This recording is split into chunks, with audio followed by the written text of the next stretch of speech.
supposedly he violated the rules of engagement. He used deadly force without cause, and supposedly he had done it before.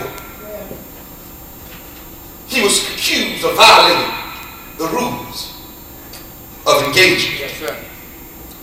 But as we consider the scriptures for the day and consider the text that we've read, Satan has already violated the rules of engagement, even centuries before, when he beguiled Eve and led to a chain reaction that begot sin. I should have to remind you, you know the conversation between Eve and the devil. Are you sure that God said what he said? Are you sure God said you shouldn't eat? He confused her, and she ate, gave it to her husband Adam. He ate, and sin was born. But you got to remember, when you think about the text at hand, he is now only at Job's second time, because the first time, if you remember, Job had 7 sons and 3 daughters. He had plenty of cattle, plenty of things, and God allowed Satan to take that from him, yet Job kept his integrity. So now he's going in the second time. And God's man remained upright and perfect the first time. So now I'm going to go to him again. God had his hands of protection around him. So if you just allow me to get at him, I guarantee you he'll curse you. Yes, sir. See, his children might not have been that important. His things might not have been that important, but any man will give his life to protect his own life. Then we find God laying out the rules of engagement. He said to Satan, go ahead, touch his body, but you better not touch and kill him. See, that's what we have to realize. God only allows Satan to go so far. Yes, sir.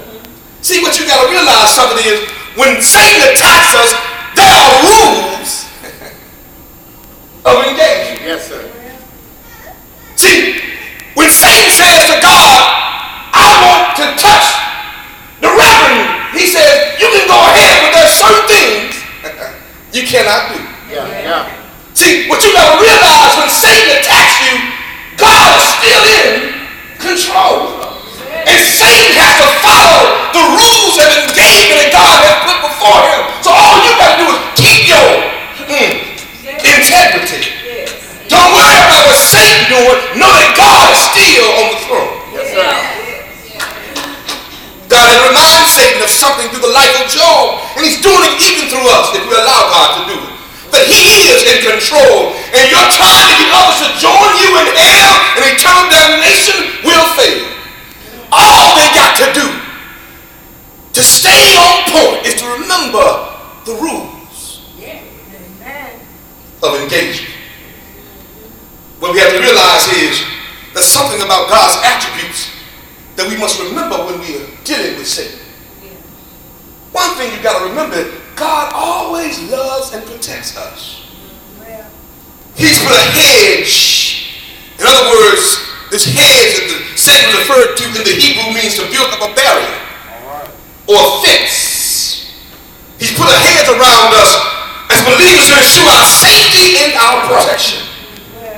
That's why I love Fred Hammond's song, Lord, be a fence all around me every day. Lord, be a fence all around me. See, I understand that if God didn't have a hedge of protection around me, Satan would wear me out. You all realize the same thing. I know. You think you bad enough to handle. But if God allows Satan to do what Satan wanted to do,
As I consider the principles that will help us win this war, we must be considerate of who God is. And don't worry about your stuff being taken.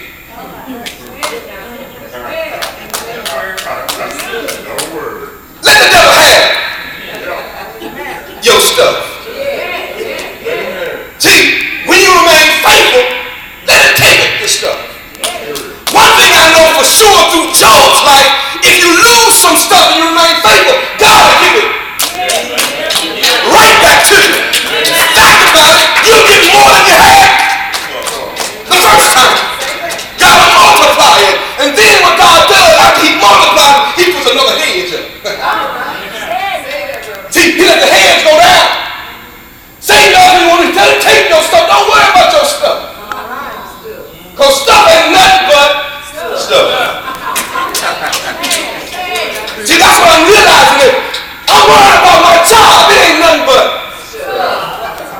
worried about my house and my mortgage. It ain't nothing but worried about, my car and how I look in my image. It ain't nothing but let devil have your stuff. See, when you remain faithful over God, God will make sure you get your stuff back. That's what I love about God. See, stuff can be replaced, but your faith got to remain intact. Anything that you lost being faithful to God, you'll get it all back. So let's remember a few things about God's rule of engagement. First thing to remember is Satan can't do anything unless God permits it. In other words, he's limited in his actions. Think about the story of Job. The first time God said, you can touch his stuff, but you can't touch him. If Satan had touched him the first time, Satan would have had to pay the price into God. God set out the rules, he set out the parameters, and then Satan had to abide by what God said. So what that tells me is, if anything I'm going through, God already knows about it. And God already knows what I can take and what I can't.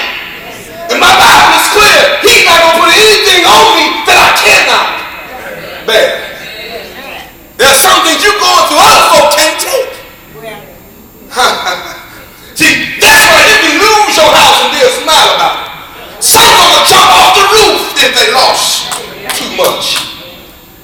Satan is limited in his action. He has to seek permission from God and then abide by the rules. See, he just can't go attack you. He got to go get permission from the Lord. That's why he's always trying to convince us to do stuff.